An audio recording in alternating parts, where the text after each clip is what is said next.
We all know the story. Mansa Musa, the richest man in history.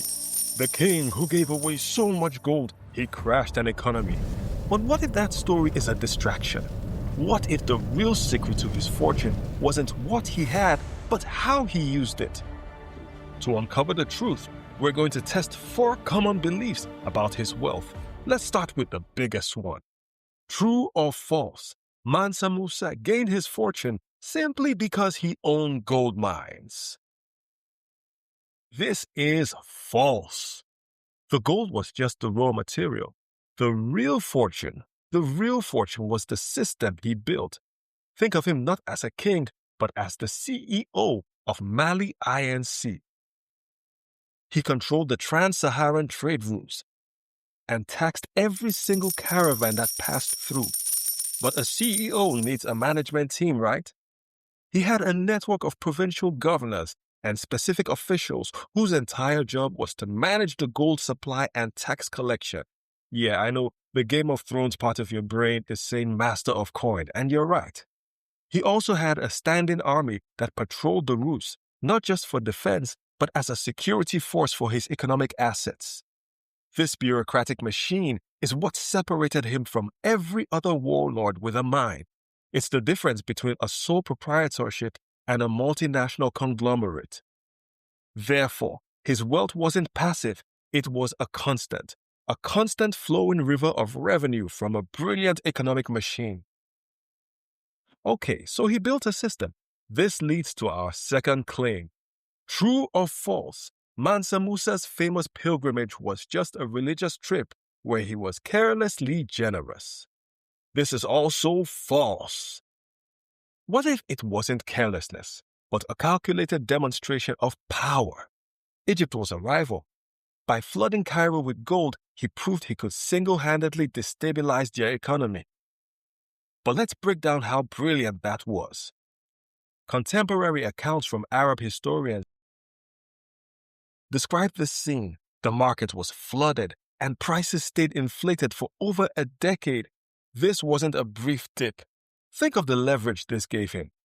Now, the Egyptian merchants and rulers are not just dealing with a rich king, they're dealing with the only person who can stabilize their currency.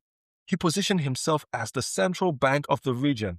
Therefore, when he later lent them stable credit at high interest, he wasn't just making a profit, he was formalizing their dependence. Now, a skeptic might say, hold on, this is just a modern reinterpretation. Maybe he was just being generous, and the economic chaos in Cairo was a complete one-timed accident. It's a fair point, but consider this. His entire pilgrimage was a diplomatic mission to the powerful centers of the Islamic world. We know he spent on a staggering scale, not just in Cairo, but in other major stops like Medina. A leader using his wealth as a deliberate tool of statecraft doesn't just accidentally turn it on and off. Therefore, the consistent, overwhelming display of wealth at every stop points to a strategy, not a series of identical mistakes. This wasn't just a spending spree, it was the birth of a new economic world order with Mali at the center. This shows his wealth was strategic. So our third claim is, true or false, Mansa Musa's wealth was only about economics and power. And again, that's false. His ultimate investment wasn't in gold, it was in people. Not human trafficking. Human trafficking isn't investing in people.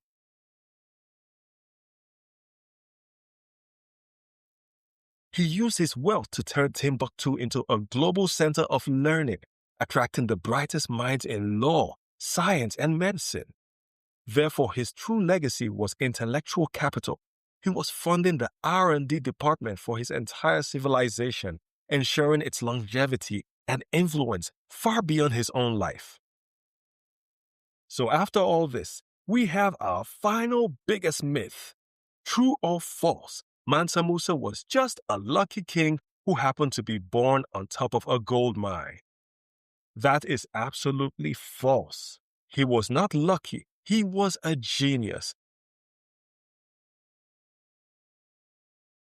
A strategic visionary who understood that true power isn't about what you find in the ground, It's about the systems you build, the alliances you weaponize, and the legacy you fund. Mansa Musa didn't just have wealth, he engineered it.